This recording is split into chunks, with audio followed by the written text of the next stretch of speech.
Bonjour, vous avez sûrement remarqué qu'il y a de plus en plus de mini-bidonvilles aux abords de nos grandes villes. Des logements construits à partir de matériaux de récupération qui se blottissent contre les ponts ou les périphériques. Ces campements précaires se développent dans toute l'Union européenne.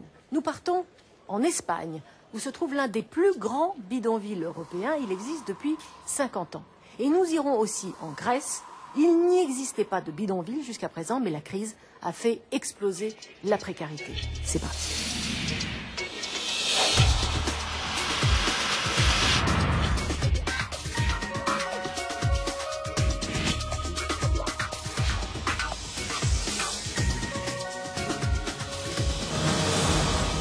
On chiffre à plus de 80 millions le nombre de personnes qui vivent en dessous du seuil de pauvreté en Europe. Nous partons à 15 km de Madrid, sur l'autoroute qui mène à Valence.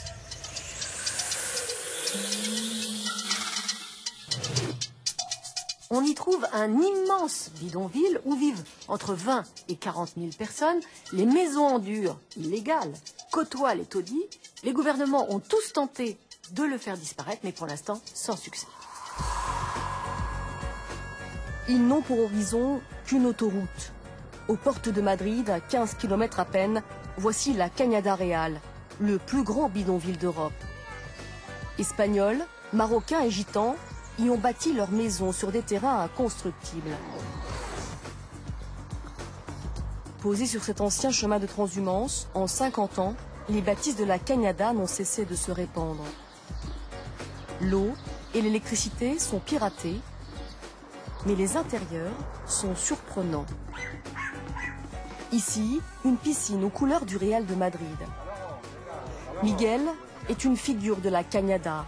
Il y vit depuis 32 ans. Ça, c'est ma pyramide.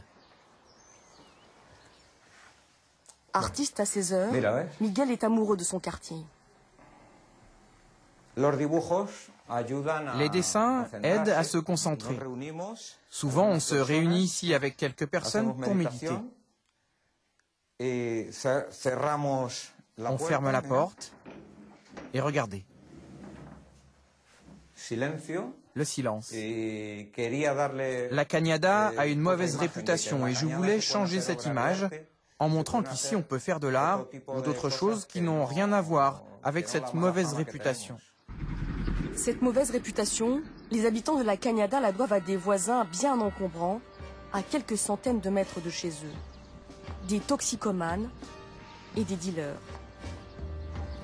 En 5 ans, le quartier de Vademín Gómez est devenu l'un des plus grands marchés de la drogue en Europe. Les transactions ont lieu sur le parking de cette église, à 2 pas d'une rue où règnent les narcotrafiquants. Des travailleurs sociaux sont là quotidiennement pour distribuer des seringues propres. Tu veux rien d'autre? C'est un quartier très dangereux. Les problèmes de drogue ont commencé en 2007, quand la police a démantelé les réseaux de la drogue à Madrid.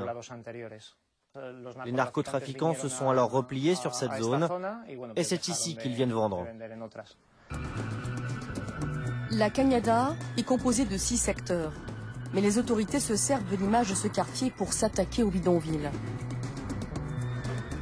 Pendant 50 ans, elles ont fermé les yeux sur ces constructions illégales. Désormais, elles envoient les bulldozers. Voici la maison d'Abdullah il y a 1 an. Et voici ce qu'il en reste. Ici, c'était la cuisine. Ici, le patio. Là où il y a le papier rose, c'était notre chambre à coucher.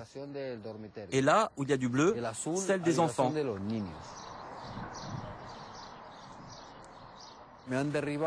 Des centaines de policiers sont venus à 4h30 du matin. Ils m'ont fait sortir avec ma famille dans la rue. Et puis ils ont démoli la maison, sans solution de relogement, sans rien. Leur maison a été détruite 2 fois. Aujourd'hui, ces Marocains vivent dans une caravane. Herminio, le gitan, lui, s'est bâti un toit juste à côté de sa demeure en ruine. Un abri de fortune qu'il a fait de ses mains.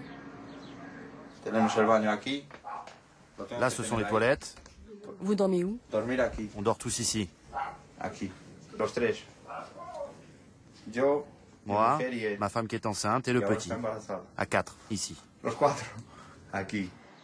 L'intérieur est bien tenu, mais Herminio a honte de vivre ainsi. Ici, il y a beaucoup de rats, mais on n'a pas d'autre solution. On ne peut pas dormir sous les ponts. Nous sommes mieux ici dans cette cabane, au moins, on est chez nous.